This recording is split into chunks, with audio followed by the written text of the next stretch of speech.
la partie noire. Donc la journée, elle fait 2 ou 3 mm, c'est la lumière du soleil de l'éclairage. Mais si vous pouviez la voir en fait dans l'obscurité, vous verriez qu'elle est plus grande. Tout simplement, cette pupille, en fait, elle peut se dilater. Et vous voyez, en fait, quand vous sortez dans l'obscurité, au début, vous ne voyez pas grand-chose.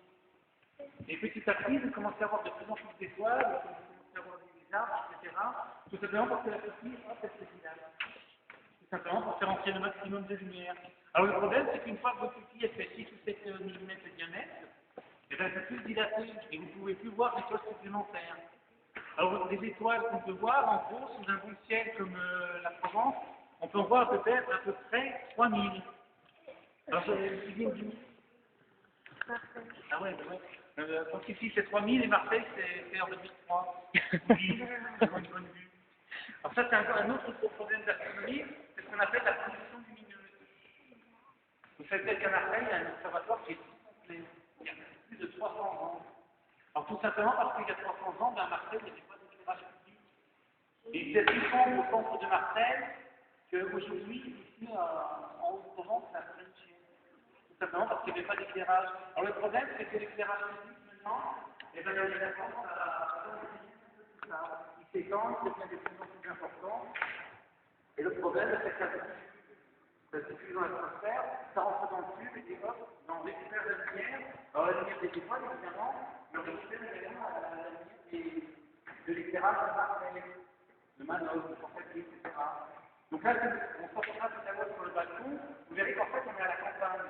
On voit Forcalquier, même du village. Mais la nuit, quand on sort vers le tour, eh bien, on pourrait voir où Marseille.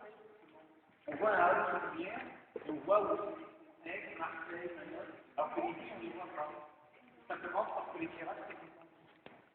Alors, qu'est-ce que l'homme a pu inventer pour casser cette barrière des règles? C'est-à-dire que pour faire avoir quelque chose de plus lumineux, mais il a inventé tout simplement les lentilles. Les lentilles, les miroirs. Et à partir de ça, donc, vous savez peut-être que c'est Galilée, en fait. Alors Galilée, on dit souvent qu'il a inventé la lunette astronomique, enfin la lunette grossissante, c'est pas vrai. On savait déjà un petit peu avant faire des lunettes grossissantes.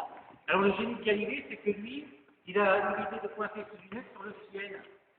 Les lunettes grossissantes, au début, ça intéressait surtout les militaires. Ça permettait de voir les lumières pour que lui puisse nous voir, pour les bâtons par exemple.